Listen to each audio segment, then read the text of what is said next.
Hello and welcome to Ticker Tapes. It's Monday, so that means FAANGs are on the agenda again.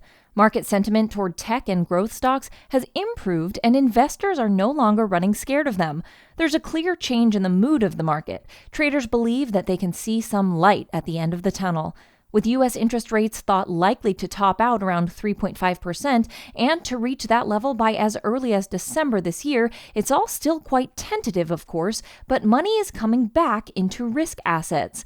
Amazon is an interesting case because what the market believes it can see is demand destruction, particularly among U.S. consumers, whilst that may mean the Fed is getting to grips with inflation that could come at the expense of earnings at large consumer-facing businesses.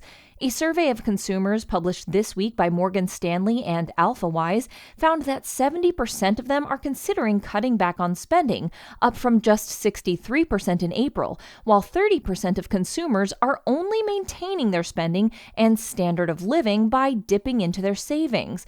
For now, travel and eating out are seen as the areas where economies can be made, but cuts in other areas of discretionary spending may not be far behind.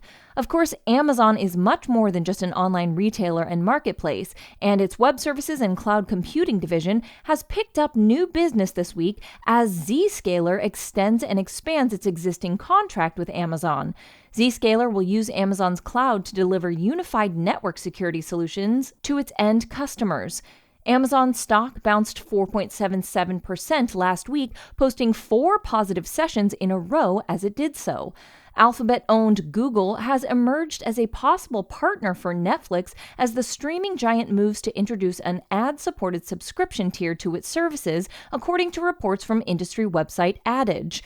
Netflix executives are said to have met with Google, and the topic is said to have been widely discussed among delegates at the Lions International Festival of Creativity, held in Cannes on the French Riviera last week.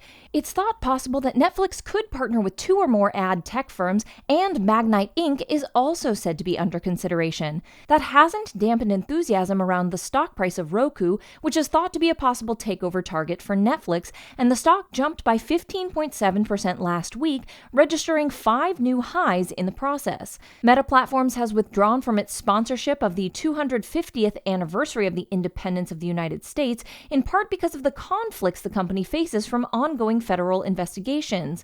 Meta is also said to have been disappointed to find that it was the only major commercial sponsor for the events in 2026, despite assurances that it would be one of the many when it signed up in 2021.